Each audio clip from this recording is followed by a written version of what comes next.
Welcome into Hardcore Penn State Football. Offense. Penn State fall camp is underway, and we are talking about offense and practice. Shawn, Kane, Cory, Lestochi to break down all of your Penn State offense questions, as well as getting into some of your bold predictions for the unit that is mostly transplanted from the great state of Iowa.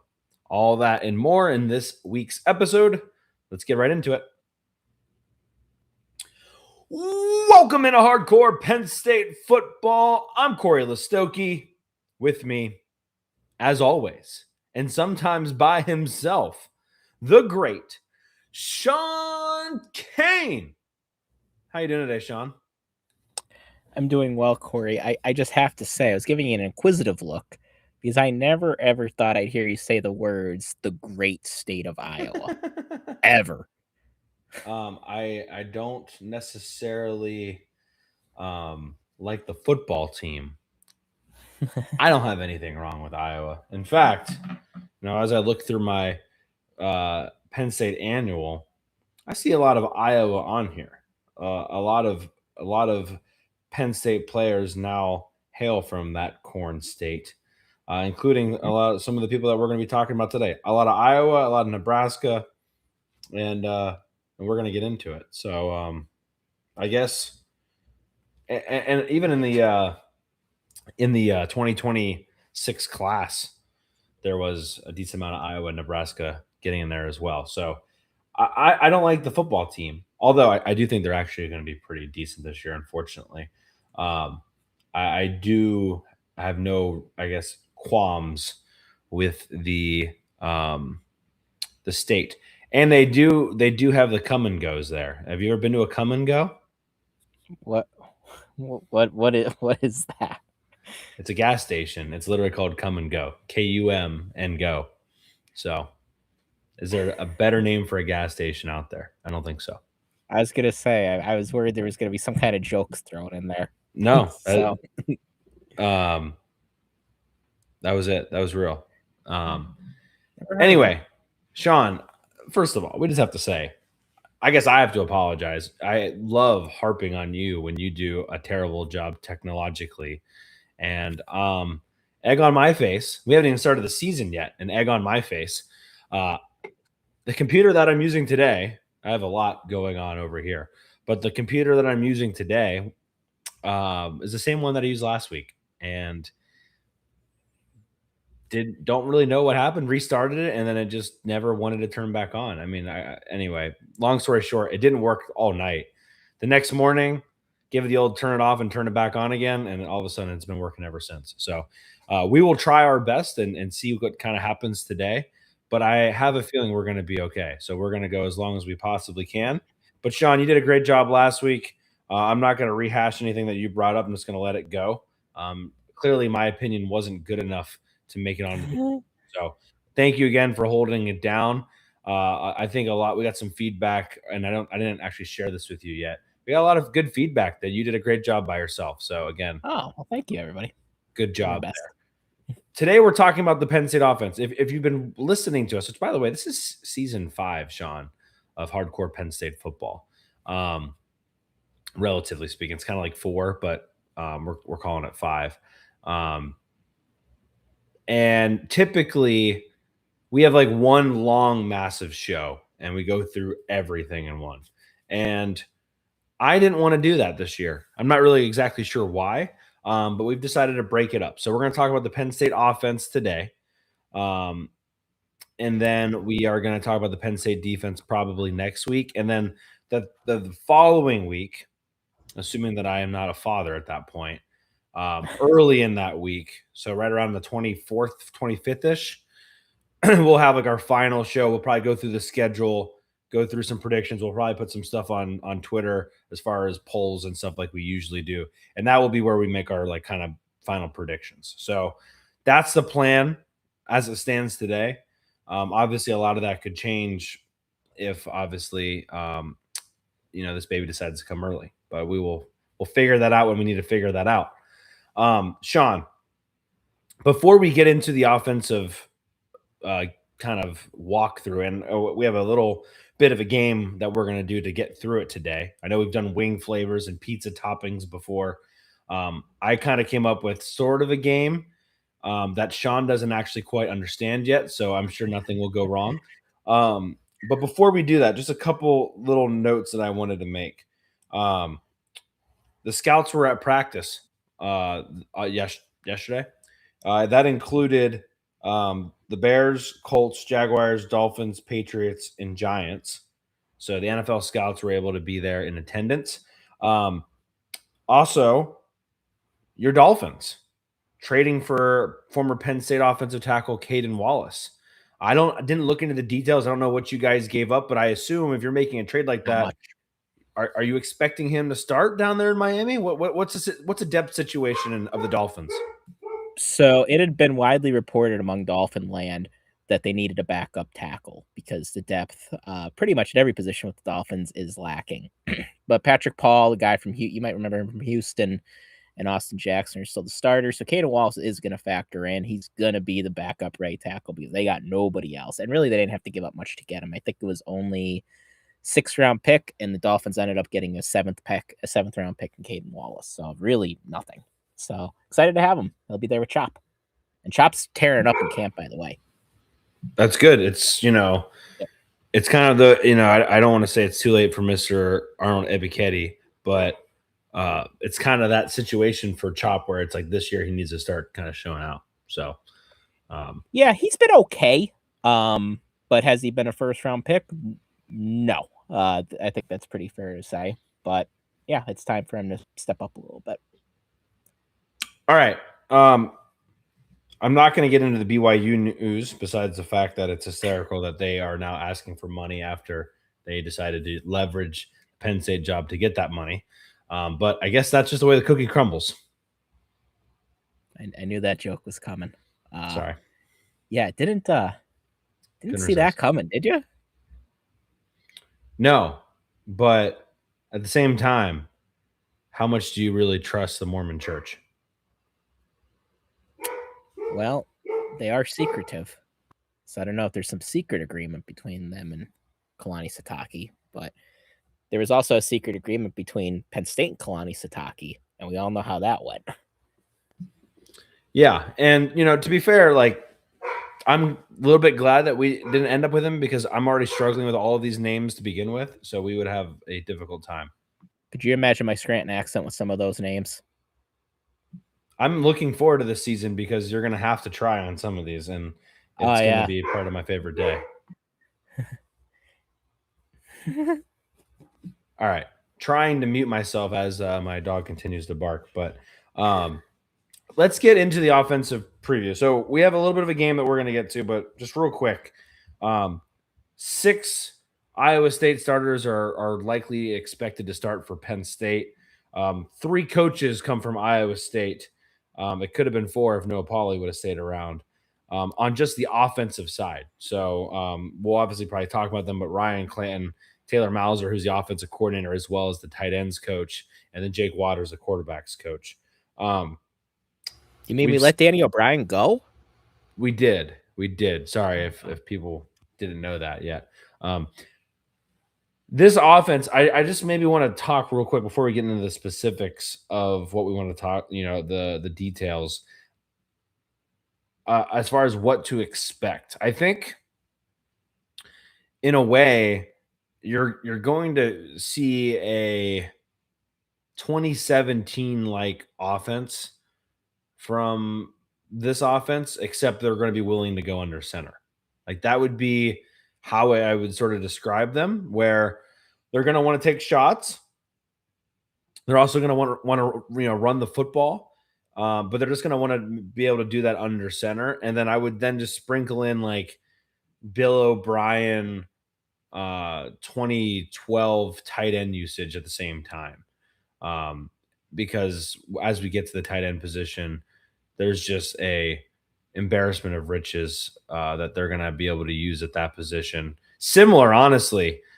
I think these guys are more talented, but it reminds me a lot of what Bill O'Brien had in 2012 as far as not just skills, but also kind of, maybe different pieces at the same time. And I don't want to go down a tight end rabbit hole too much. But Shawn, does that sound about right as far as offensive identity? Yeah, I think more of a pro style and more of a modern pro style, I should say, because we're still going to run some read option here and there. So it's still a college offense, but they're going to be pushing the envelope more downfield. Part of it is by design. Um, Taylor Mauser is a more aggressive offensive coordinator than we've seen in the past few years, and then part of it's just the quarterback. Um, Rocco has a lot of Trace McSorley in him, and I think you're going to see that. And then you look at the receivers that we have. I don't want to crown the wide receiver room too early because I think we've all been guilty of doing that the past few Sure. years. But the difference is these guys are more proven than some of the other guys that we've had. They've done well at a Power 4 level, and quarterback is an upgrade from last season in my humble opinion here. Um, and it's going to be more of an emphasis to get the ball downfield, but they're also going to balance that out with the run game. Like this is going to be an offense that still wants to run the rock. You look at the backs. Carson Hansen is a big dude.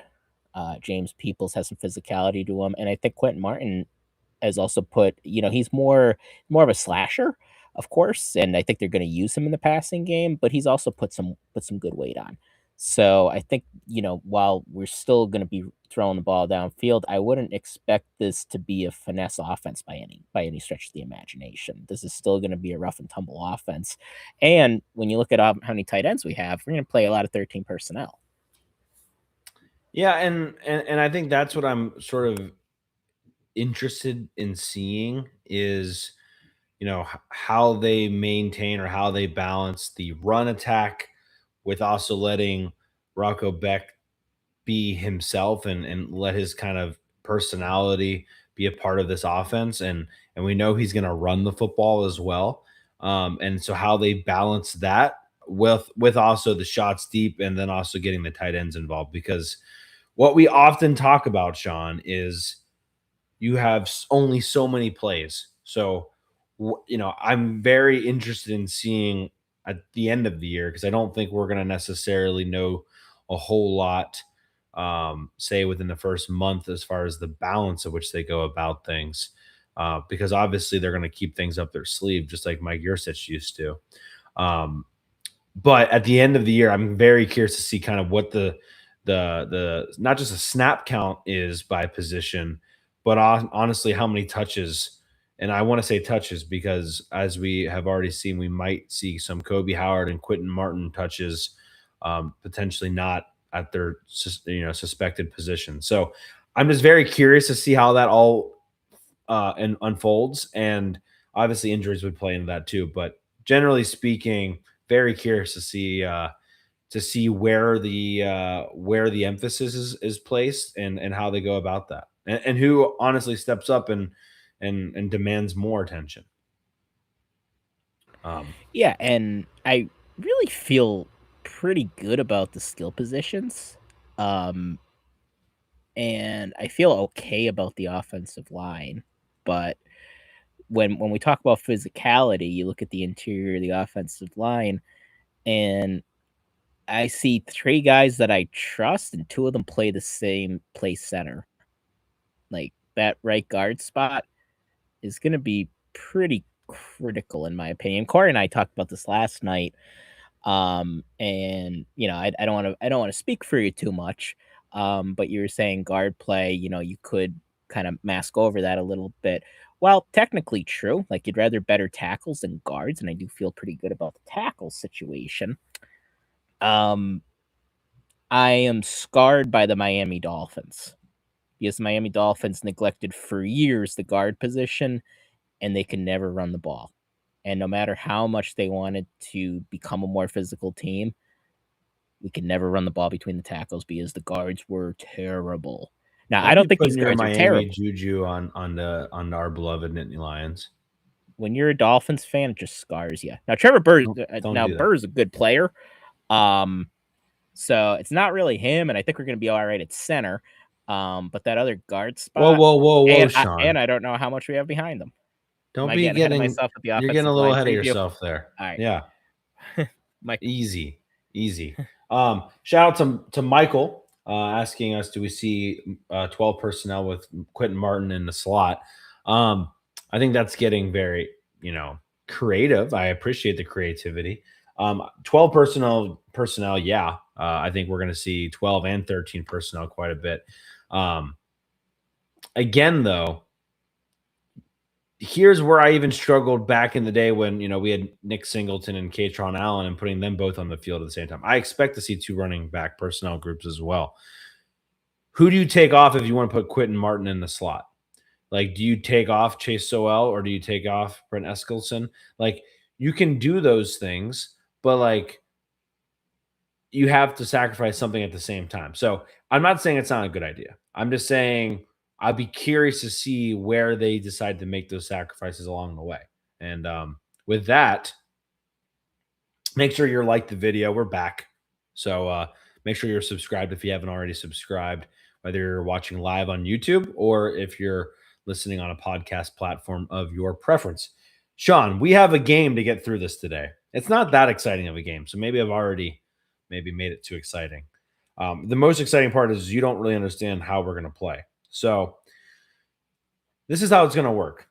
I have 5 position groups, including the coaching staff of the offense. So I have offensive line, tight end, wide receiver, quarterback. I just realized that I did not do running back.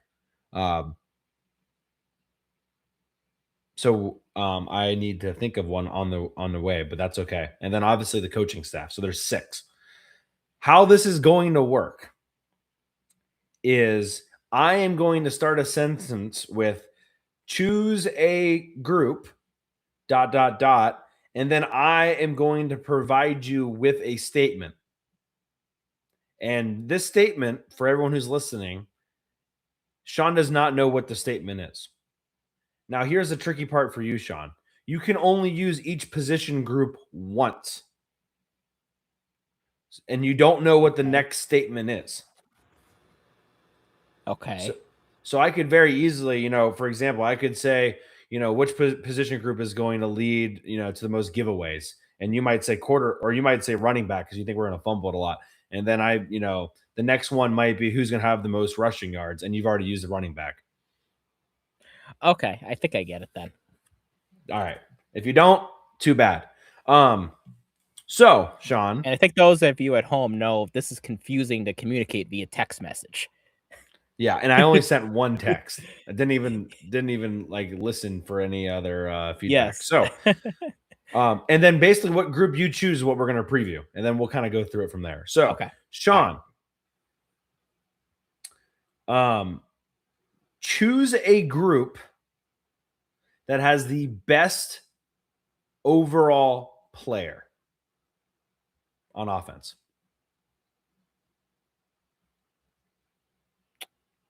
Tight end. Okay. So let's talk about the tight end. That's also where I put that.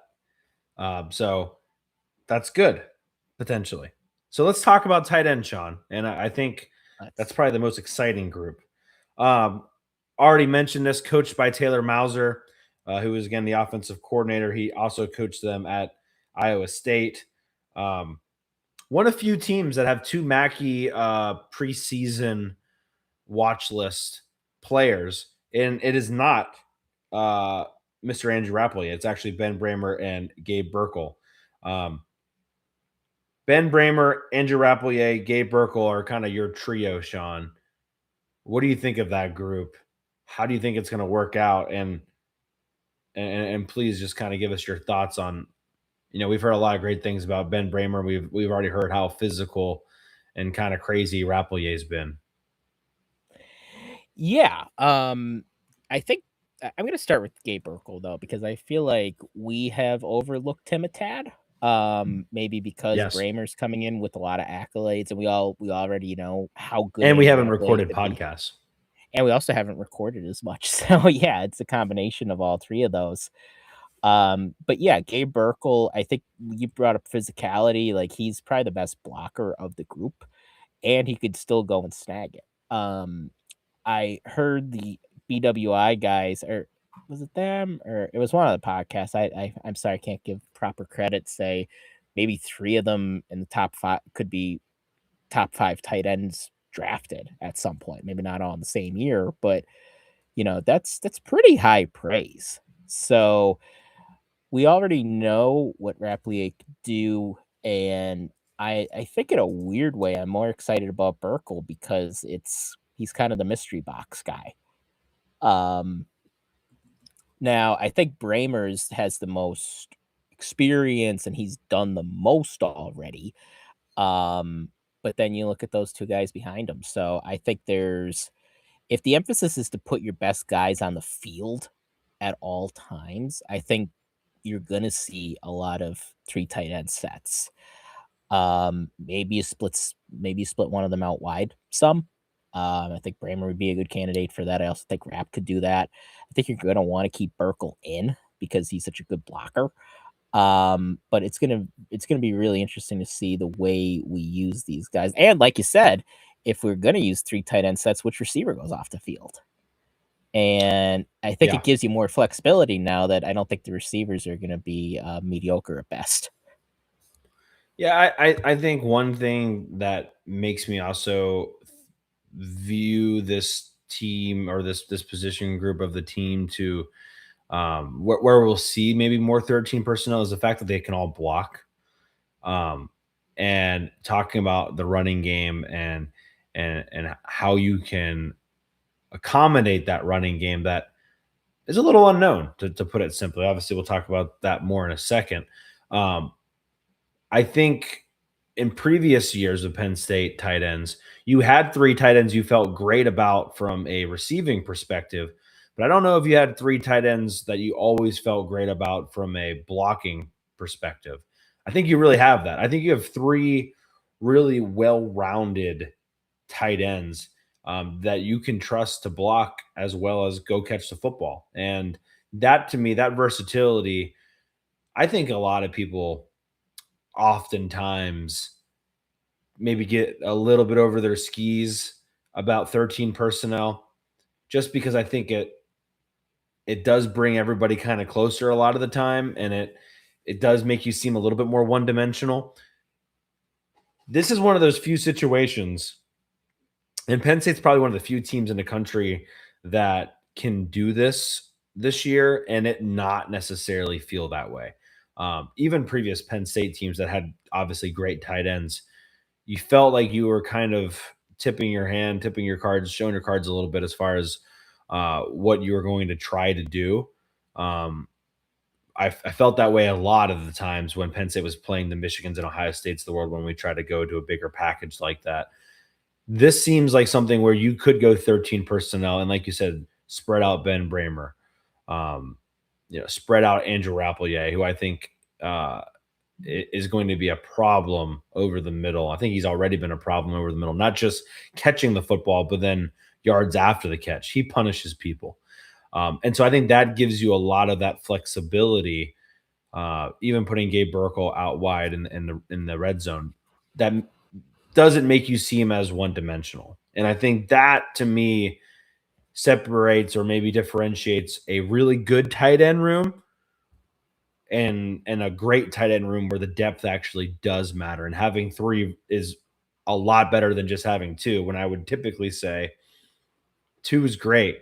Like take the 2 years ago, like when we had Khalil Dinkins and he was a 3rd-string tight end. Yeah, he had a couple of big-time catches. I feel like almost all of his catches were actually big-time, but he only had like 10 of them. And I don't want to say that was wasted, but you can only do so much with the football, and a lot of the times a 3rd tight end doesn't get that heavily involved. I think for this offense, at least this season, that couldn't be further from the truth. And you're the resident red zone stat guy. By game 2 or 3, Cory's got the red zone stats out. Having 3 tight ends that could play, is really going to help those touchdown percentages. And it's going to take some pressure off, off the run game too, because you're going to be able to do a lot with play action. And then if you do want to run the ball, you got 3 good blockers there. Yeah, absolutely. Didn't mention them.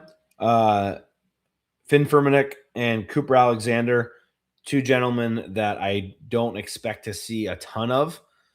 Shawn, you talked about this last week, but now with the no redshirt 4-game rules, it's basically like if you can get them in to play them, you can play them.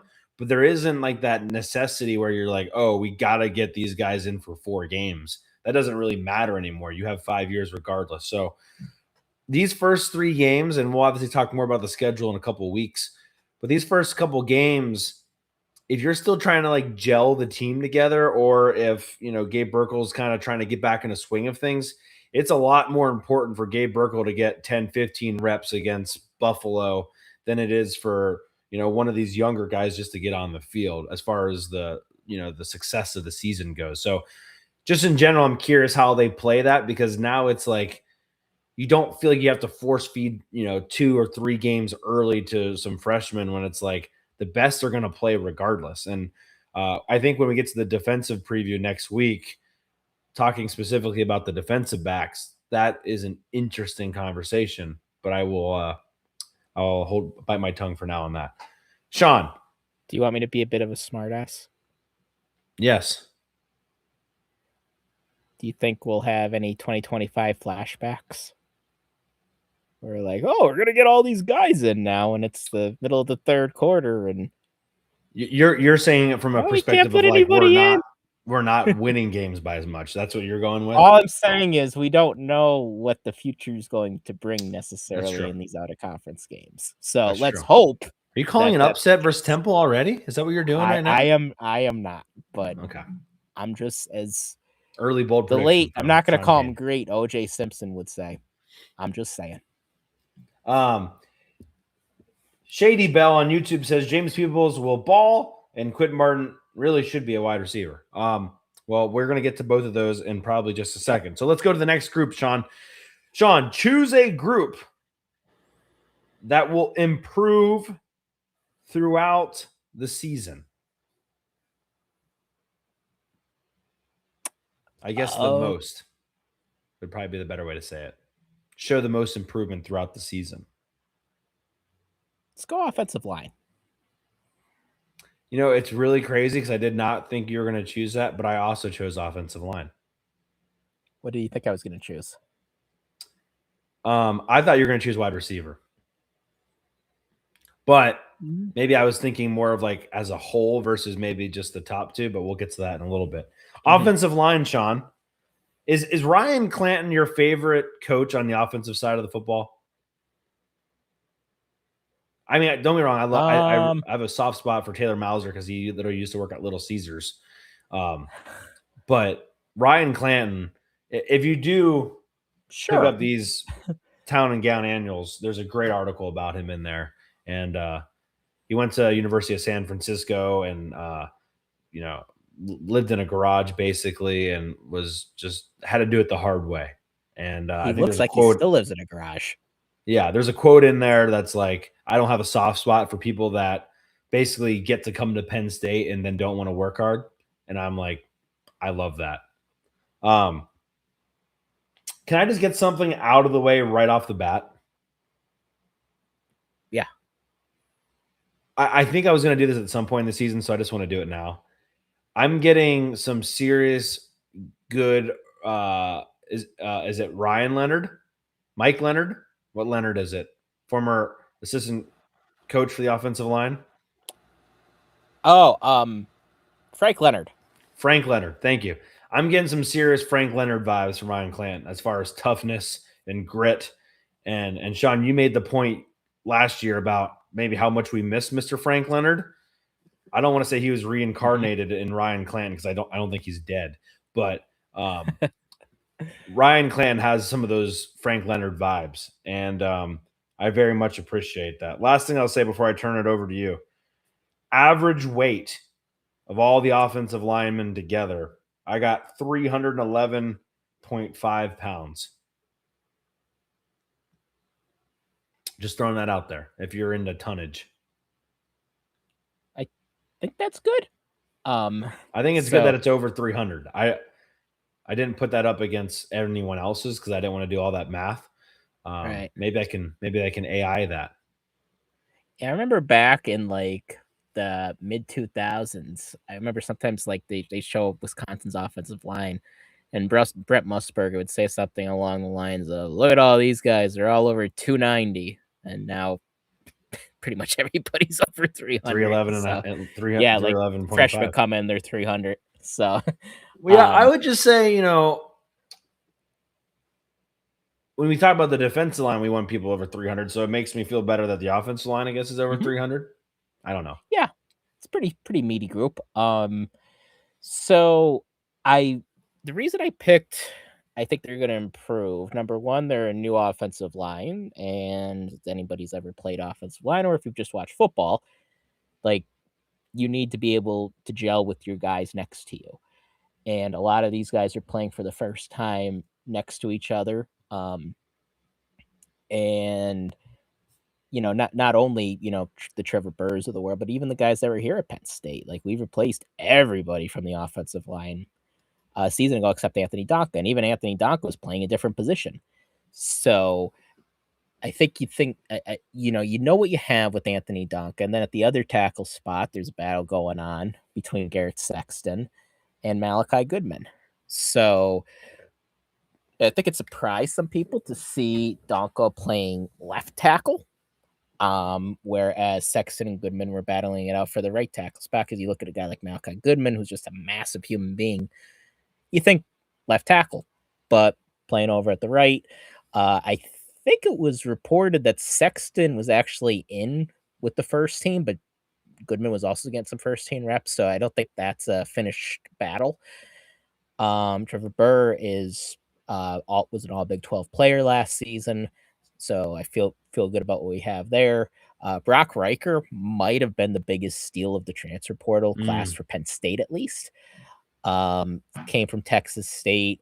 Had a feeling he'd be a good player because he wasn't one of those guys from the lower levels that really we were beating out like Rutgers to get. Like, Alabama was after him. And he was freshman FCS All-American. So he's a guy that's going to play. Dom Ruley, who's banged up right now. They're in a bit of a battle right now. And then it's that other guard spot that it makes me a tad queasy, Cory. You know, like I think Cooper Cousins could be good. But it's third year here and it's time to get going. And I do think he played pretty well against Clemson, so that was encouraging. But then you look at what's behind him, and there's not a whole lot I trust right now. So you don't trust Will Tompkins? You know, Will Tompkins, I hate to admit it, but I texted Cory. I was like, who's Will Tompkins again? Last night, and he's the backup guard right now. So former 3-star. You know, you do think too, could they mess around a little bit inside? I mean, Donko's played guard before. I don't think he's a particularly great guard. And then if you slide him at guard, you have two tackles playing that don't have a ton of experience. Or if you move Ruley over, you move Riker over, could they pull? So these are all the things that you have to think about. Well, I'll let you, I guess you kind of got the right tackle already. Yeah, go ahead. Go ahead. I just want to give you a little trivia knowledge here. Brock Riker, you want to take a guess on where he's from? Like hometown wise? I'm going to say it's somewhere in Oklahoma. No, it's in Texas. You want to guess the name of the town? Is it Lubbock? No. Brock Riker is from Brock, Texas. I love that. So I don't know if he's named after the town or the town's named after him, but I guess we'll find out. Anyway, thought that was interesting, fun little fact for you. And someone actually Keep Chopping on YouTube actually guessed that, so that's impressive.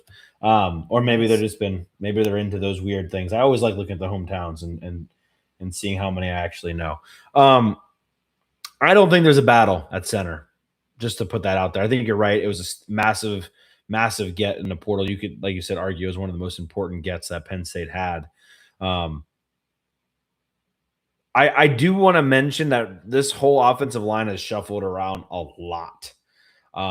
Landon Tangwa talked about this a couple times already this past week about where they're shuffling. And Ryan Clanton even talked, I think in the same article, or maybe it was when he was interviewed this summer by somebody, talked about how he wants people to know what else is going on besides just their position. He's not expecting everyone to be able to play any of the 5 spots, but he wants them to know what everyone else is doing.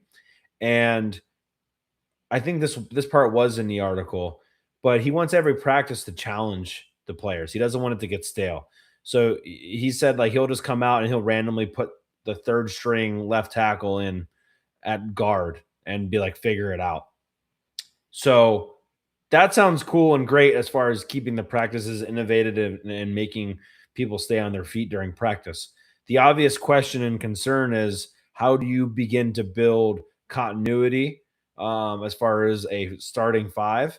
The question has to eventually be asked.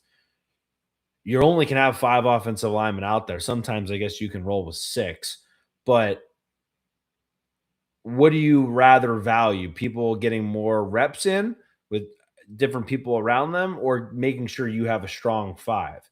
And I think that's somewhat a preference thing, but I would probably say the more common approach is making sure you have a solidified 5. Now, we're only like 5 practices in, and maybe they're doing their due diligence of saying, hey, you guys all earned an opportunity to get some reps with the starters, at least to start. We're only a week or so in. And maybe that gets more refined. The depth chart gets more refined, but they've moved a lot of people around, not just during like inside run, but also, when they're going full thud. So we'll see, but right now they're moving people around and they're having some fun with it. And I guess I don't take a lot as far as the starters and the depth chart yet, besides the obvious ones. Don't you think Malachi Goodman's going to start? I think people are battling this right now, that there's a chance that Sexton could still be competing for that. I don't want to discredit that might be true, but I mean, just to be completely honest, Garrett Sexton not only has to be better than Malachi Goodman, I think he has to be like a decent amount better. Otherwise, I think you have to give the benefit of the doubt. The tie goes to Goodman in this situation, just based off of his size. Now, Sexton did gain like 20 pounds since the spring, but I would be so surprised if Sexton wins that battle when it's all said and done. So we shall see. I guess you could say he wouldn't be the sexy pick. No, he would not be the sexy pick, but I'm sure he's not a bad man. I don't know if he's a good man, but I don't know if he's a bad man. There we Michael go. Says the line definitely needs to be built together. I believe too much moving around has been the problem. So, and again, I would agree. I tend to agree with that. But as Keep Chopping just said, a week or two of mix and match is a good way to figure out depth for the future. And I think that's also fair. So I'm going to play both sides on this one and say everyone's right. Yeah, I mean, I wish I felt more, and it's not that I don't think he could play, because I think he's shown some positive things. I wish I felt better about Cooper Cousins, though. Yeah. Because it was kind of set up for him to go and take off last year, and he just didn't. And that's kind of concerning. But again, he was only a sophomore, and offensive line's a hard thing to learn. Right. But I want to see more, and I wish there was more there that I could fully trust, because he's one of the starters. I mean, he has to be. Yeah. We talked about Tompkins. We talked about Ruley. Iacola is in that mix as well, as far as in the 2 deep. Alicini is another name we should mention. Chimniono is another guy that I think could actually be filling in there sooner than later. And then I also want to mention Donnie Harbor, and then you got some other guys that are very developmental. But those are the guys I think of, like Alicini, I think of even Donnie Harbor, Iacola, like those are the guys to me that talk about experience, have now been around, whether it was at Penn State or just in college football in general, been around enough where this is when we'd expect them to start making some waves. And I agree with you on Cooper Cousins. He's such a Penn State guy through and through. I think everyone's rooting for him. And so we'll have to wait and see. But the good news, if you want to, fast forward a year, theoretically they can all come back, I believe. So I believe you're correct. Yes. Even Anthony Dunca. Not saying he would, but just throwing that out there. All right. I think Ruley is done after this year, but everybody else is back. Yeah. Yeah. Sorry. That's true. I meant starters, but yeah. Yeah. Okay. Shawn. Choose a group. Oh no. Choose a group that you can depend on.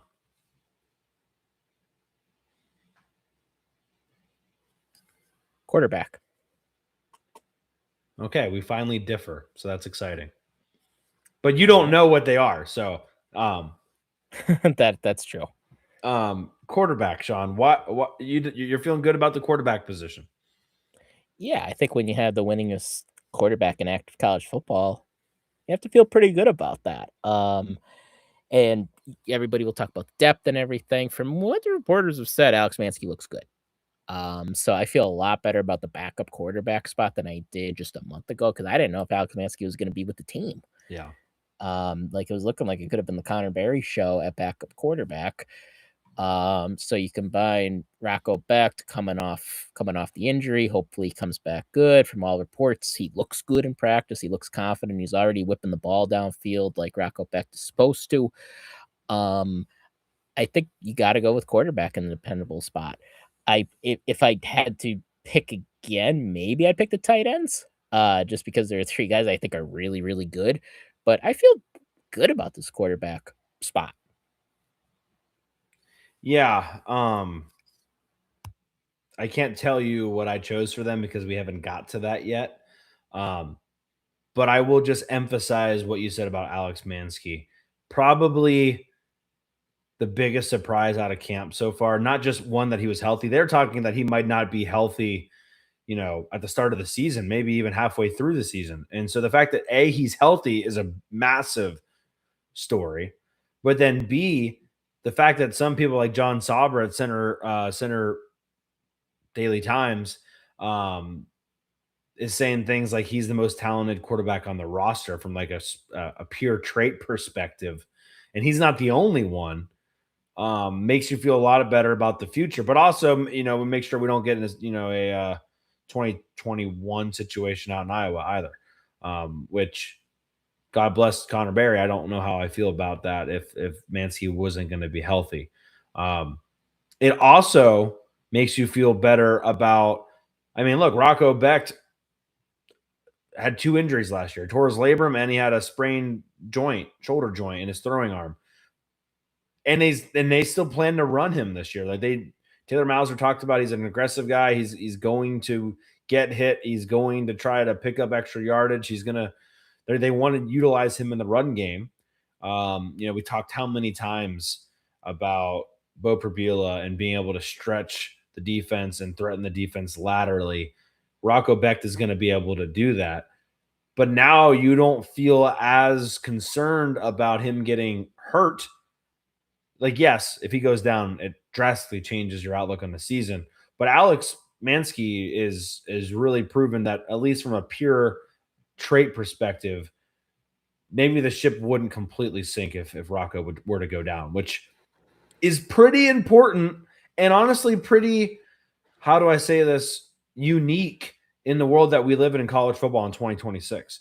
Not a lot of teams can say they feel great about their 1 and their 2 at quarterback. It's very difficult to have that. Maybe you have a good 5-star freshman that's probably going to enter the transfer portal next year, but most likely they're pretty unproven. And I guess to a way Alex Mansky is, but I don't know. I feel a lot better about it than I did even 3 weeks ago. Yeah, like you said, we're gonna be able to actually run the offense that Taylor Mauser wants to run, and the kind of offense that Rocco Becht is gonna excel in. Like, Rocco Becht's not the type of guy that does great just sitting in the pocket. He likes to move around. He could throw well on the run. He likes to go and pick up yards, and he's going to be able to go and do that with a lot more freedom. And we're not going to have to play like we were playing with Ethan Grunkmeyer at the end of last year, and Grunk played pretty good, but we couldn't run him at all because we had no backup quarterback behind him, especially after the Jackson Smolik Iowa debacle. Yeah. Keep chopping on YouTube says, I feel confident Barry's experienced enough to at least get the ball snapped. Yeah, I would feel confident in most cases that if you're a collegiate quarterback at Penn State, you would be able to do that, period. We should be able to put in anybody and be able to do that. I bet Liam Clifford, for all the crap we give him as the third string quarterback last year, would have probably at least been able to snap the football, I think. Did he ever end up playing quarterback? I think he did. I think he did take a snap at quarterback. Okay. Yeah. By the way, shout out to the Colts, and good luck to him there. That we didn't talk about Jake Waters, quarterback that Penn State actually went after back in the day. He's the quarterback's coach for Penn State, came from Iowa State. Good relationship there. I mean, look, if Rocco Becht had been at Penn State for 2 years, right now we would be talking about how he was able to keep his same offensive coordinator and his same head coach, same offensive coordinator, and same QB's coach. Because they're coming from Iowa State, we're not really talking about that, but that is a little bit unique in today's world, and there's a lot of obviously consistency there. And last thing I'll just say about Rocco Becht, sure, the intangibles I think are already proven that he's a tough guy. I don't think we're talking enough about how successful he was 2 years ago before the injuries. He also had Iowa State 5-0 last year until his injury. I don't think they would have won that game specifically, but they probably would have done better down the stretch than they did if he doesn't get hurt. But more importantly than that, Shawn, I think Penn State fans need to just pause for a second and just remember, if you want to use Trace McSorley as the example, that's fine. If you want to go back even further in time, the difference that a really good quarterback makes. And I know Drew Aller had his moments, and Sean Clifford, from a captain perspective, was very good, but didn't obviously have the same skill set as Drew Aller. But the difference that a really good quarterback makes that you can even count on, you know, if you want to use like Sean Clifford on the road at Auburn as like one of his peak moments, you can do that. But there was a certain level of trust and confidence we had in him. You could use, I guess, Sean Clifford in the Rose Bowl if that fits better, that we haven't had for a while. And I think after having to go through what we did with Drew Aller, I don't want to discredit or then just move on from a sure thing that is Rocco Becht. Is he going to be, you know, a top 5 quarterback in the Big Ten? But Elliott doesn't seem to think so. But I don't think Penn State fans should just kind of gloss over that. Like, it's not a big deal that we have a quarterback that we trust and is going to be a captain on the field for you. That, I think, would be doing us a disservice to not really emphasize that point, because we missed that for a while. And going back to all the things we said about Drew Aller, having someone in that position elevates everyone else around you. And maybe those people weren't good enough back then. But I do know that if we had Rocco Becht instead of Drew Aller, I know they would have at least been better because of Rocco Becht. So just wanted to really crush that point home, that having someone like him is obviously at that position gives you a chance in every game. And that is something we hadn't had for a while. Do you think he's good enough to elevate an offense? Yes. Okay. I just don't know if he is. I think he's going to be good. I don't know if he's going to be that, though, because I think there's a difference. Like I think he could make some splash plays. I don't know if he's going to be good enough to make everybody around him better, because to me, that's a sign of a great player. And I don't know if he's a good to really good quarterback or a great quarterback. I don't think he has like the best arm strength, obviously. I don't think he has the best accuracy, but I know he can make plays, and I know he's not scared to make plays. And I know he's not scared to give his guys a chance. And I think we overcomplicate this very simple sport sometimes. Like, just go back to indulge me for a second. Go back to the Peach Bowl against Ole Miss. Like, we thought we had some really good DBs, and I know some of them didn't play, but sometimes just throwing the football up there and giving your guys a chance, good things happen a lot of the time. Like, sure, there's a chance it gets tipped, or there's a chance that your guy, catches the ball for a second, then lets the Ohio State guy take it from him in the end zone right before half, and you cry for a while. But a lot of the times, your guy's going to catch the football. And we didn't just give our guys opportunities to go catch the football enough. And I don't think that's going to be a problem with Rocco Becht. So do I think like he has all this amazing throwing power and accuracy that those will make a difference? No. But simply put, he's going to give them opportunities, which therefore will elevate them. And that to me makes all the difference. I also think maybe he isn't the best arm strength quarterback. I think he's cerebral. And I think Sean Clifford was actually pretty good about this too. Reading a defense pre and post snap. I think he's just as good as Sean Clifford at that. And in college football, that is good enough, probably 60 to 70% of the time. And then he has the ability with his legs to extend the plays better than Allard did, which also then elevates people on top of that. And then he can run better, and he has the option game, which will clearly elevate the running attack. Like we've talked about that for a lot of reasons. So yes, I think so. I think there's enough there to intangibly and tangibly say, yes, he will elevate those around him. You could argue he's already done that at Iowa State. I'm interested to see where you had your quarterbacks at. Yeah. Well, mine, yeah. We'll talk about that in a second. Okay. Let's move on to Shawn. Choose a group that we know the least about. And again, you cannot repeat. Well, I guess I'll go receiver. Okay. I did not go receiver I think here I know either. a decent amount about them, but, well, I guess outside the top two, what do we know about them? Yeah. Well, who are two and a the half? top We know two, about Kobe Howard, too. I would say Sowell and Eskildsen. Yeah.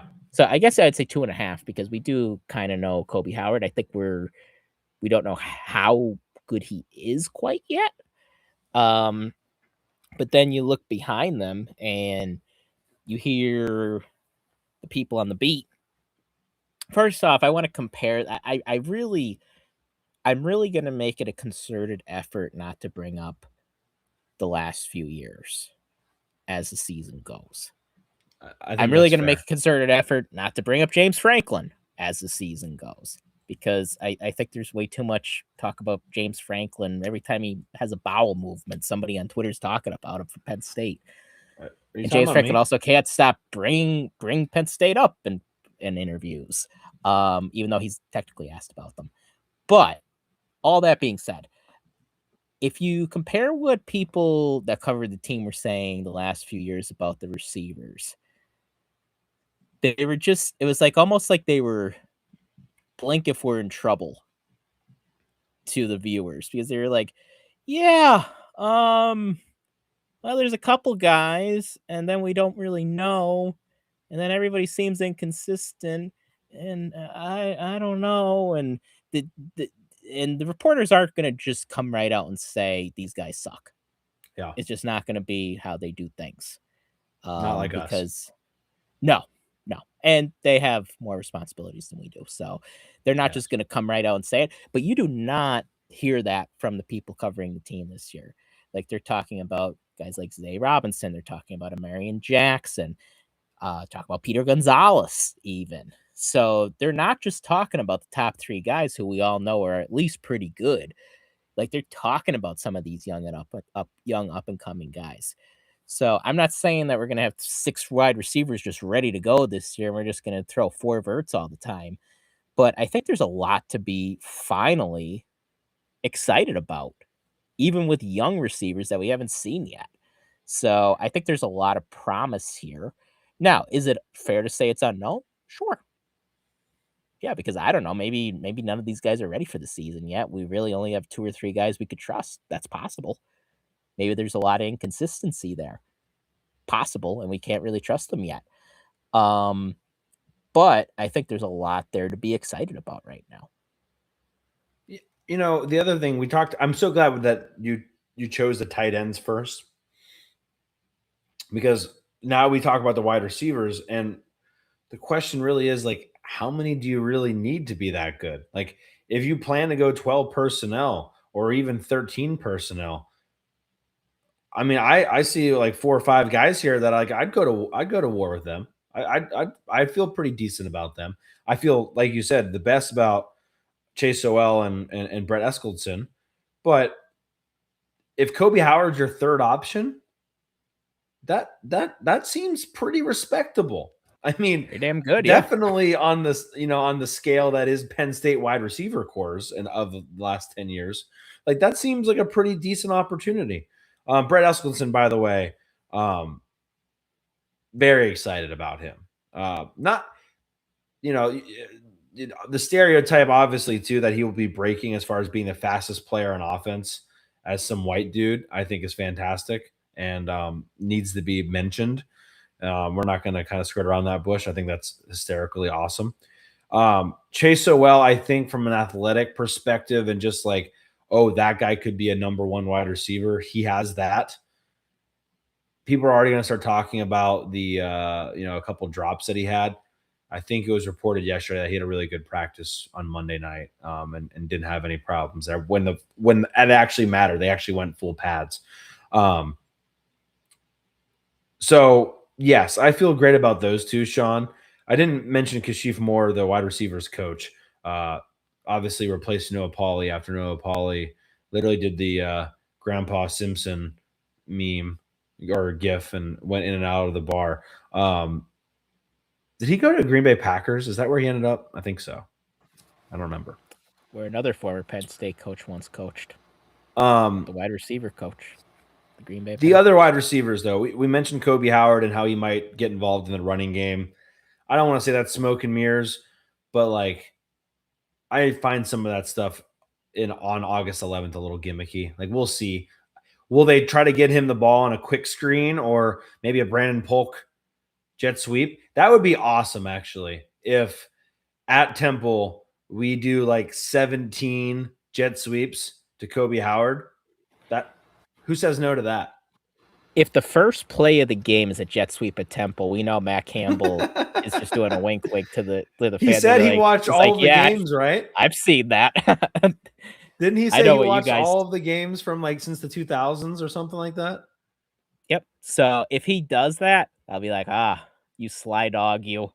Yeah, that would be great. I think Landon Tangwall mentioned this, but if he did watch all those games and he had to watch the Penn State Illinois overtime game, that maybe he would have looked for a new job. So I don't know if he did watch all of those games. If you watched all of them since the 2000s, yeah, there's some real clunkers thrown in there. Yes, the Penn State Iowa, the Penn State Iowa. What was it? 6'2", 6'4". Thanks. Yeah, yeah, that could be bad. Besides him, Shawn, or besides Kobe Howard, there's a lot of guys that are what I would call like, this is just beautiful, injected into my veins, early camp noise. Like, this is what, if you're watching live on a Tuesday night, which 17 of you are, this is what you live and die for. Like, give me 3 receivers that I didn't know their names 2.5 months ago that are doing something awesome that I want to hear about. Will they potentially only have like 10 catches on the season? Probably. But right now, they could be a game changer for us. And that that is why I love college football. Keith Streams Jones, eternal. I think falls into that category. I think Mhm. you've already mentioned Peter Gonzo, who'd been banged up with injuries a couple times. I was a big Peter Gonzalez. I was on his bandwagon from the get-go. I don't think I'm allowed to be on that again. I feel like I went with that 2 years in a row, and it wouldn't be fair. So he'll probably have the best year ever. But Shawn, I do think we have a little bit of some centrifuging as far as like some people have risen a little bit higher than maybe others. I think Zay Robinson, you and I don't like necessarily talk beforehand much about this, obviously, because you didn't know how to play the game. But Zay Robinson's a name that I've read and heard a lot about, and has made some plays, and Amarian Jackson as well from a consistency perspective.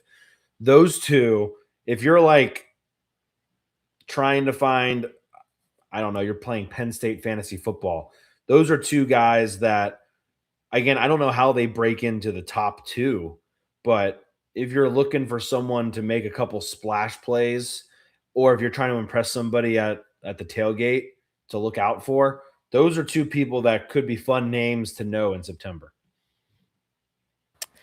Yeah, I think Matt Campbell himself actually made the comparison with Zay Robinson and Kobe Howard of last season. Like there's a lot of excitement about him in camp, but then there's a question about the consistency and how he's going to be. And that's true of any young player, and I think Campbell falls into that into that group as well. And I would like to see them maybe get some touches in kick returns, punt returns. Now, catching a punt and catching a kick, two different things. Got to be able to track the ball a little bit better. And yeah, that's part of what I think you have to be excited about. I think is Caden Saunders still here? No. Where is he? First of all, where is he? If you guys, I don't know why we would plug other people's podcasts, but that's just the nice people we are. Roar Lions Roar does a position by position breakdown throughout the summer, and they have a game that was inspired by some other show at one point. But they have a game where they literally make Bill DeFilippo go through and try to guess where all the transfer players went for that position each week. So they go through wide receiver. I do not remember where Caden Saunders went. I have a random weird feeling that he went to like University of Ohio or Youngstown or something like that, but I could be very wrong. Hold on. I'll look it up and you guess. Okay. That's my guess, is like Ohio Bobcats. He's from Ohio originally, but it's not Ohio. Is it? Am I even in the right? Am I in the right ballpark? No. You're in right like level, but you wouldn't. I'll give you a hint. Down south, deep south. Down south, deep south. Is it FCS? No. Oh boy. Want one more hint? Yeah. Charles Huff adjacent. Southern Miss? Southern Miss. Nice. When I asked FCS, when you said no, I thought it was like Division 2. So I was going the wrong way with that. So Southern Miss isn't bad. You're gonna be like Westchester. Yeah, I was gonna say like I don't know, some random school in Tennessee. Now I can't think of the one I was gonna say, but my old high school football coach played football at some school like that in Tennessee. Now I can't remember. Someone asked about Eskildsen being on the freak list. Yeah, he was 35th on the Bruce Feldman freak list, which Tony Rojas was number 25, and Davian Collins is number 91. If you subscribe to that stuff, which I don't anymore. But I think that freaks list is actually a free story. So there you have it. I do not know how we got to Caden Saunders. I think you asked, but no, he's not here. Shawn, real quick on that note. As my camera's messed up. Real quick on that note, I just want to make sure. Yeah, I can't even tell you what that one was for me because we haven't got to that one yet either. So we did offensive line. We did tight ends. We did wide receiver. We did quarterbacks. So you have 2 left: running backs and coaching staff. So quick clarification. If I say coaching staff, it's just the entire offensive coaching staff. Okay. Correct. Okay. The whole staff. Okay. So let's go with choose a group that will shock people. Of what you have left. Oh man, because I don't think either of them are really going to shock me all that much. I guess I'll go coaching staff. Okay. The coaching staff was one that I said that you can count on, by the way. Yeah, so it kind of went opposite ends of the spectrum, but I'm kind of doing it out of necessity. That's okay. It's not your fault. You didn't know. All right. I'll make my case. Yeah, please I was pre-law. Okay. Well, I don't think they'll be shockingly bad. I could be a heel and say they're going to really shock us with how inept they are, but I don't think that's true. Maybe they'll be. I'm changing my vote. I'm going running back. This is too hard. Okay. So yeah, I think running back's easier. Yeah, I can make a case with this. So think of a guy like James Peoples. Kind of a mystery box a little bit, coming from Ohio State. Seems to be well-rounded. Could surprise some people. With his, his athleticism is noted. And then you got a guy like Carson Hansen. I think people think, and Audrey Snyder sadly did the thing where she compared him to Zach Zwinak. I wonder why. Maybe he's a little faster than expected. I was watching some of the which I watched at the beach last year, Kansas State, Iowa State playing in Ireland. And I actually watched, they opened the season last year in I think that's called the Croke Park Classic. He showed off some receiving skills that impressed me. So I think there's some things there with him. And then I think people that have paid attention for a while here know I sort of maybe agree with one of the comments that we got tonight that Quentin Mart might be a better receiver than running back. And just if he could build off what he did against Clemson, man, he could have a good season as well. So I think we got 3 guys here that could play. Cam Wallace is back. Anytime that I've seen Cam Wallace, I thought he's been pretty good. I think he might be a bit of an odd man out, though. The other thing is, Cory, are we really going to play 3 running backs this year? And how do we do it and not make it look awkward? Because you think about 2019, remember we had 4, and it just looked weird at times before we finally Journey Brown's the best guy. He's going to get 70% of the carries, and then, or 60% of the carries, and Noah Kane will get most of the rest. So I just hope it doesn't look weird, like we're trying to get all these guys carries. Right. So I think we got to try to avoid that. I do think this coaching staff is a little bit more creative than Ricky Ronnie, so maybe that won't be as big of an issue. But that's sort of what I'm hoping to avoid, it looking awkward and disjointed. Yeah, I had for the running backs, and again, I knew what I was putting. I put that we know the least about. So, which I think is fair. We have a good idea, but we don't really know. To your point, to answer your question, I think it's Carson Hansen's job until he doesn't want it. And I don't. Taylor Mauser doesn't seem like a guy who's just going to play people to play people. He's going to play, and honestly, I would probably do the same thing if his guys are getting it done. I don't foresee him going away from that until he has to. He's going to trust his guys. So I think Carson Hansen gets it. To go with a non-white running back, although I really just want to say Toby Gerhart just to mess with everybody. How about a little Trey Potts vibe to Carson Hansen? I was kind of thinking, Trey Potts was a good one. I was kind of thinking maybe a bit of a. I don't think he's not quite as shifty, but kind of like a Katron Allen, Tony Hunt. If you want to go, yeah, I see. But I think I think Peoples has a little bit more bowling ball in him than Hansen does, as far as the ability to maybe bounce off people like Katron did. But again, I don't know if we've had. I think Carson Hansen is like a third down back, that he's going to probably not just be a third down back, but in a perfect world, I think he would be a third down back. Maybe a little Danny Woodhead like. I don't know. John Cappelletti. Sure.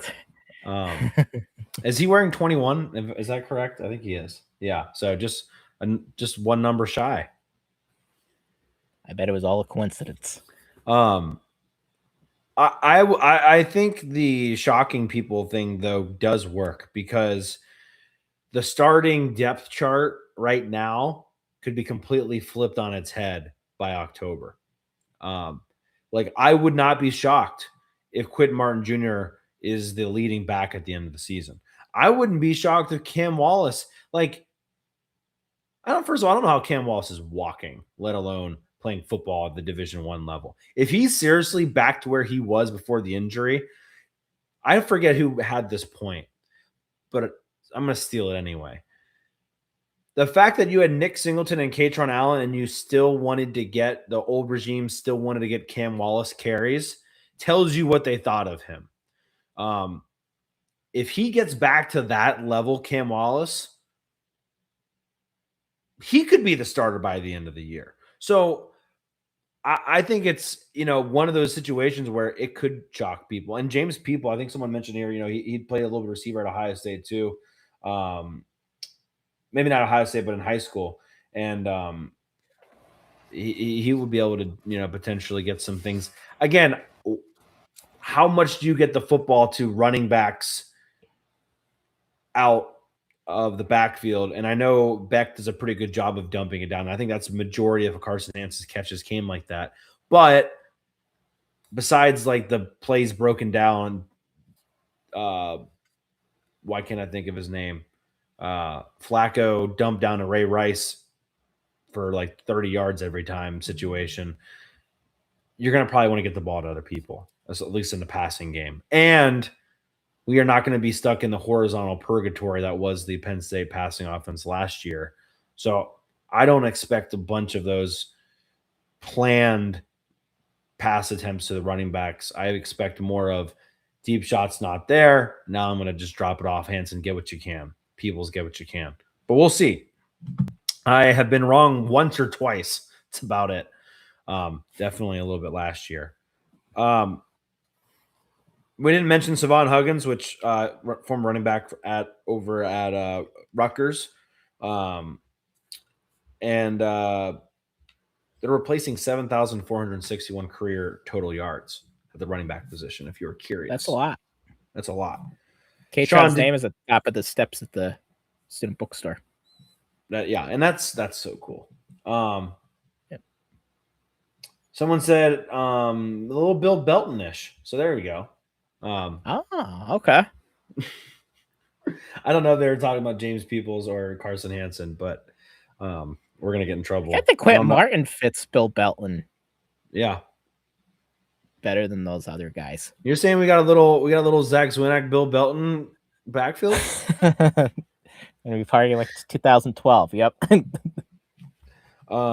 Okay. I think we got through those. I'm trying to remember what I did. So I'll just run through mine because I don't remember yours. I already said running backs I had, as far as that we know the least about. I had the coaching staff, what you can count on. I'll just talk about that a second. I don't want to say I have like a bromance for Taylor Mauser, but I really respect, if you haven't checked out his story yet, the fact that he, was working at Little Caesars and was literally sending letters to anybody to get a coaching job. And Matt Campbell at Toledo was like, oh yeah, we need someone who can basically work for free. We'll take you. And Taylor Mauser came in, and the rest is history. And he's literally climbed his way up the ladder from being a recruiting assistant, where they're saying he was picking up cigarette butts outside of like the football building just to make it look more presentable for the recruits, all the way to now being the offensive coordinator. I don't know if that makes him a good offensive coordinator, but it makes it a guy that I want to root for. And I have a lot of respect and I just have a lot of admiration for that. And so those kind of people, I think, have a lot of conviction. And I like my offensive coordinators that have a lot of conviction. Joe Moorhead, I think, had a lot of conviction. If you hear the stories of how in 2017 at Iowa, he basically drew up the play on his hand for the touchdown to Juwan Johnson. So that's a guy that has a lot of conviction. I'm not saying he's a young Joe Moorhead. He still likes to go under center, but that's the stuff that I think you can count on. Whether or not he's good at offensive coordinating, we'll see. But from a personality perspective, I'm all in, Shawn. I will also just add that if this doesn't work out, we are not allowed to ever get another offensive coordinator from the Big 12. This will be the last straw. I'm done.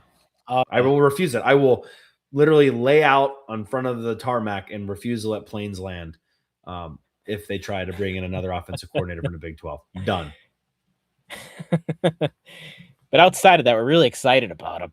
Yes. Don't fail. We're done with the whole conference. I said choose a group that will improve throughout the season. I went offensive line like you did. The best, I went with tight end like you did.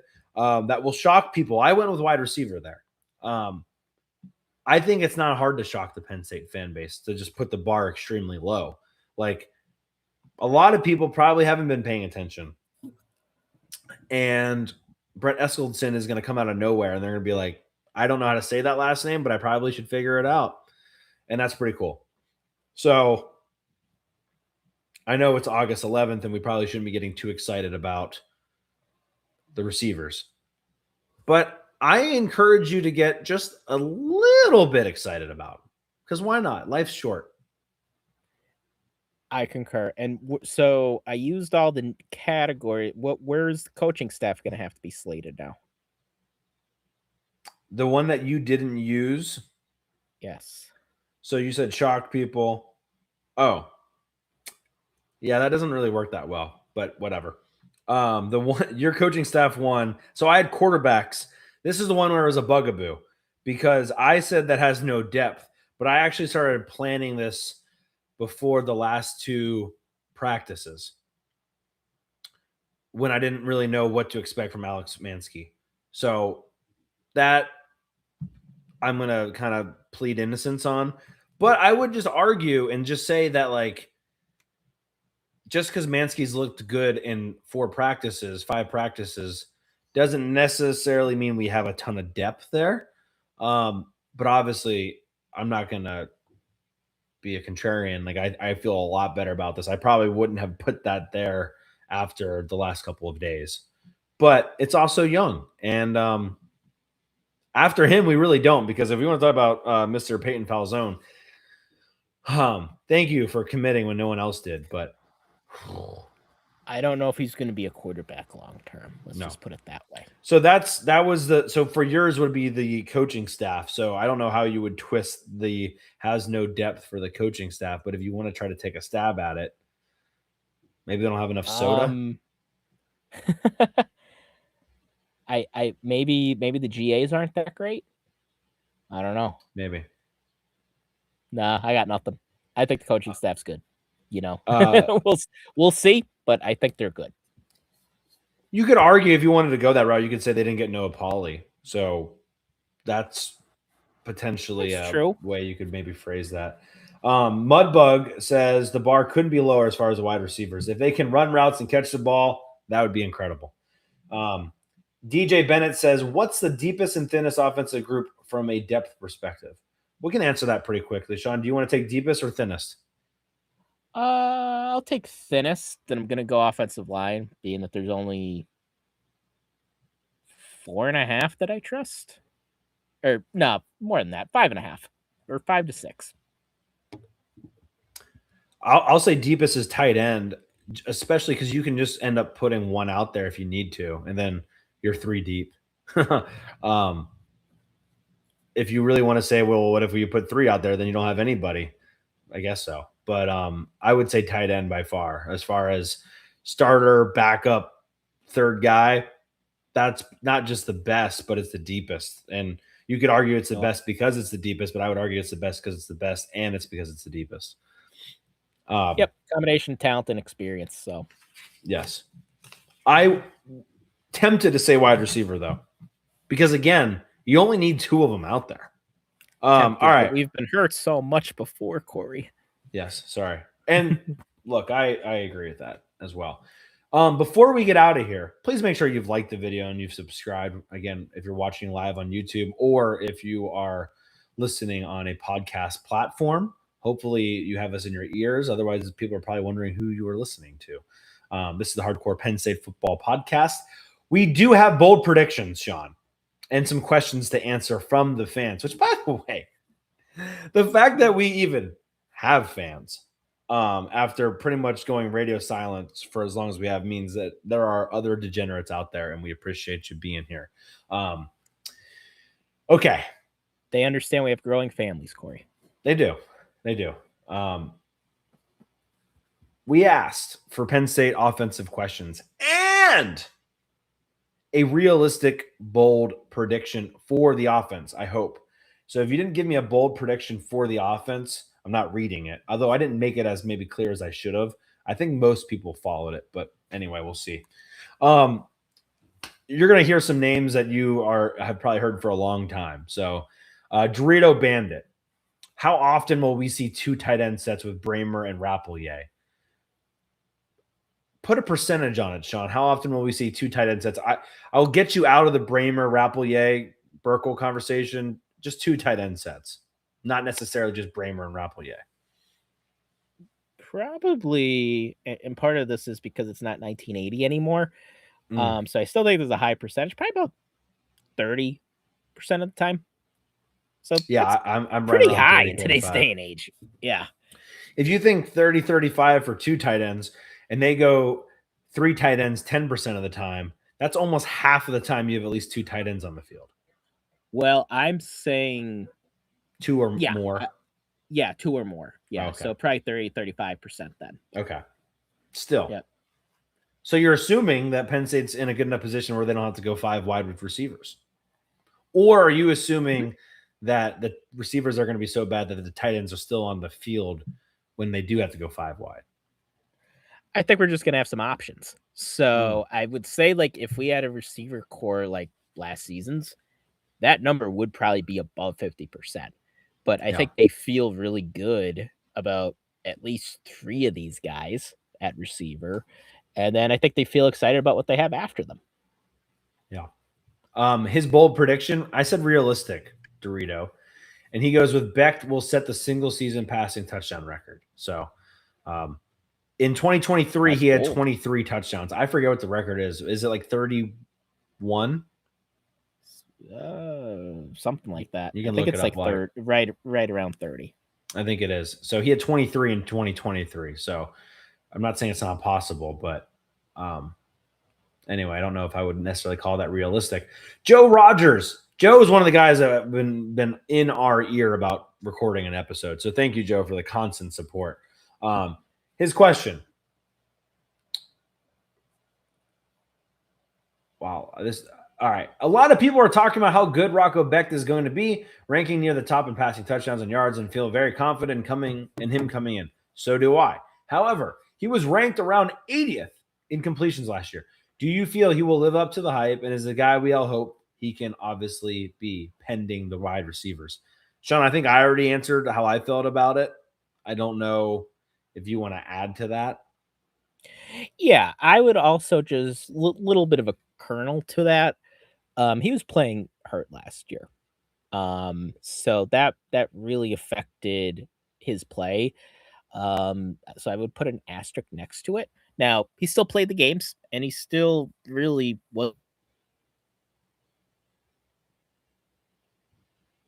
very good last season. That's all fair, but I think context is important. And Iowa State in general had a lot of injuries around him. So I think he'll be good, but I understand trepidation a little bit. And Trace McSorley has a touchdown record at 29. 29. I knew it was right around there because I'm pretty sure I said Drew Aller was going to break the record last year. So that's why I was somewhere in this noggin of mine. Nittany Pete says bold prediction: 2 wide receivers over 1,000 yards this season. So, that is bold. That is very bold. Nittany Nation, how big a role does Kobe Howard get?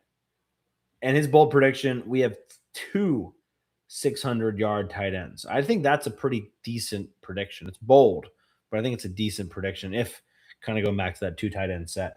About that tight end set real quick, Michael on YouTube says, I think if we get into 3 tight ends more than 15% of the time, we're cooked. So I think that follow kind of is what you're thinking, Shawn. Okay. Kobe Howard role. I would say Kobe Howard is the third receiver, wide receiver 3. So that literally defines the role, receiver. Right? Yeah, he's gonna be in the slot. So he's gonna get a lot of catches, and I think that's the natural position for him. Wow, this is bad that I can't remember his name. Guy who left to go to Auburn. It's so bad. Keandre Lambert-Smith. KLS.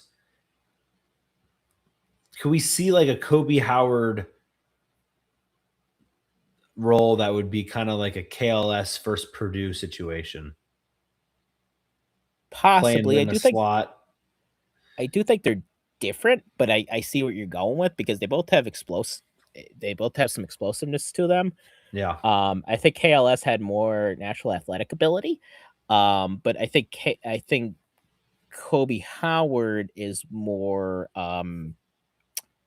like better route runner, more reliable, not gonna fly off the handle anytime something goes wrong, which I think is important too.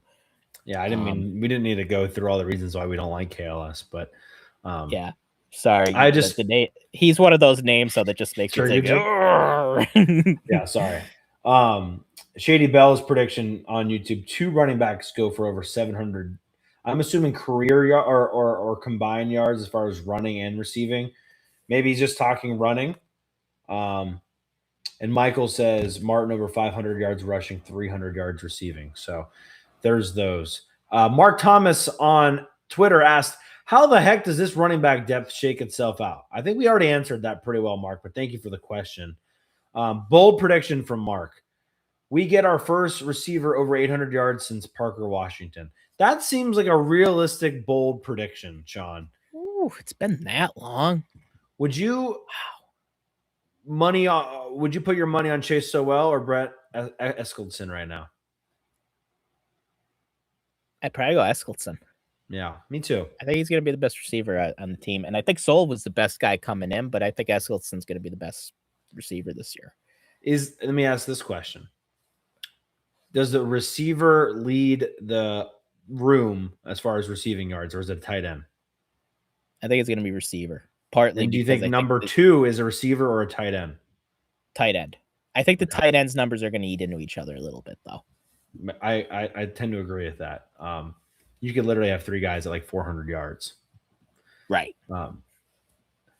James Franklin Shampoo says, out of the freshman receivers who have been named on the Insiders Camp standouts, which I don't know who they're necessarily talking about, James Franklin Shampoo, who has a realistic shot to get on the field this fall and contribute.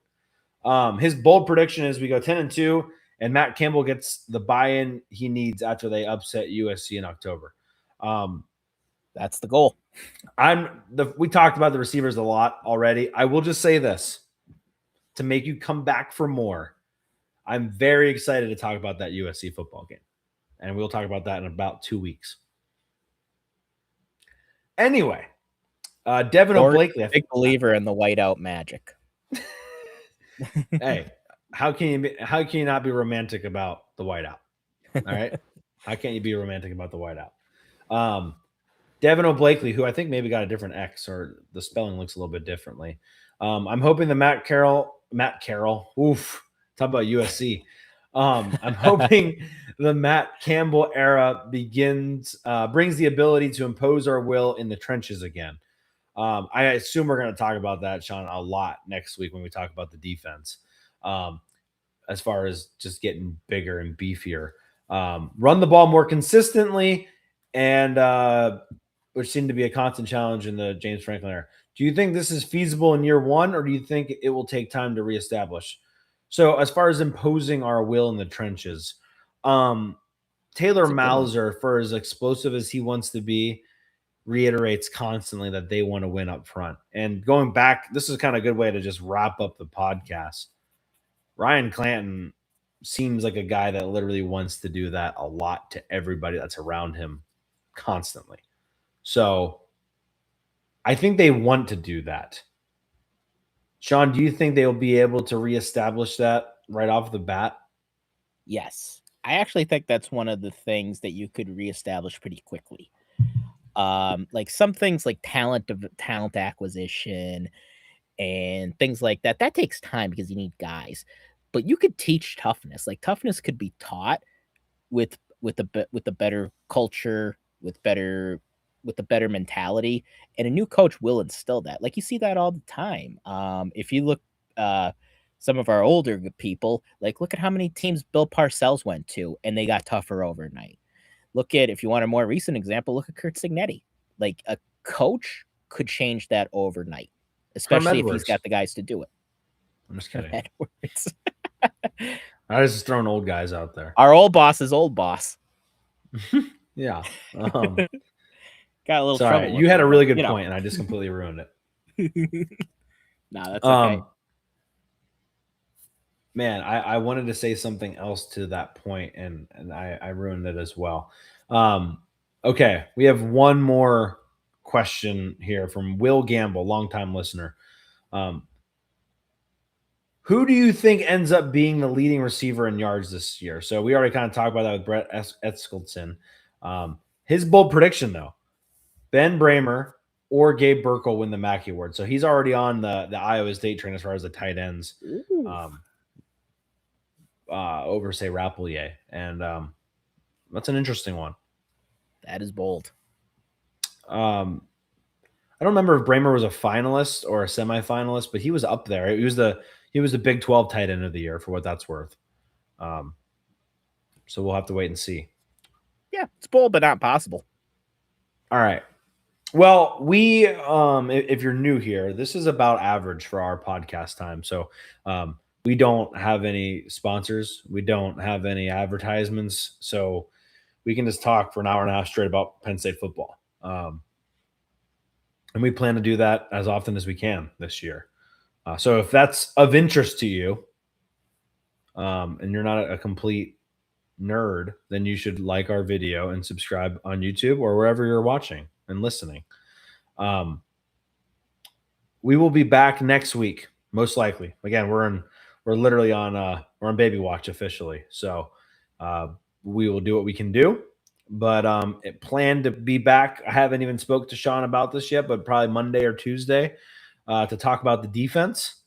And then we will wrap all of that up and do our official preview show, prediction show the following week, which would be perfect, I believe, because then that would get us right to like the 25th, 26th, and then that would lead perfectly into the first week of the season, if I'm not mistaken, if I have my calendar correct. Which we were planning this the whole summer. We had this all figured out. You guys thought we were just, asleep at the wheel. No, sir. We had this whole thing orchestrated. Anyway, Shawn, you have anything before we get out of here? Anything that I missed? No, I don't think so. I think we're good to go, Cory. Awesome. Was it nice to be able to talk to somebody on a podcast today? Yes, it made things significantly easier and more cohesive. I bet. All right, we're gonna get out of here. I will just give a plug. The Big Ten did their training camp, whatever they call it, last night. It came out. I think it's already on YouTube. You can watch the full thing on YouTube. It's really good. I don't want to say it's like the best thing the Big Ten Network does, because I think the wrestling stuff they do is pretty good, but it's probably the best thing they do football wise the entire year. I really enjoy it. I even watch the other teams because it's just 45 minutes of content to just kind of know who the heck Penn State's potentially going to play that year. I think it's really fun, really good stuff. Howard Griffith Just throwing this out there. He big fan of Max Granville for whatever that's worth. That would be a good segue into next week. He knows defensive players too. He was a hell of a player himself. So, Mudbug just, by the way, said it was a strong solo effort last time. So there you go, Shawn. oh, thank you. Appreciate it. All right, let's get out of here. That's Shawn Kane. I'm Cory Lestochi. You have been watching and listening to Hardcore Penn State Football. Until next time, bye. Night, everybody.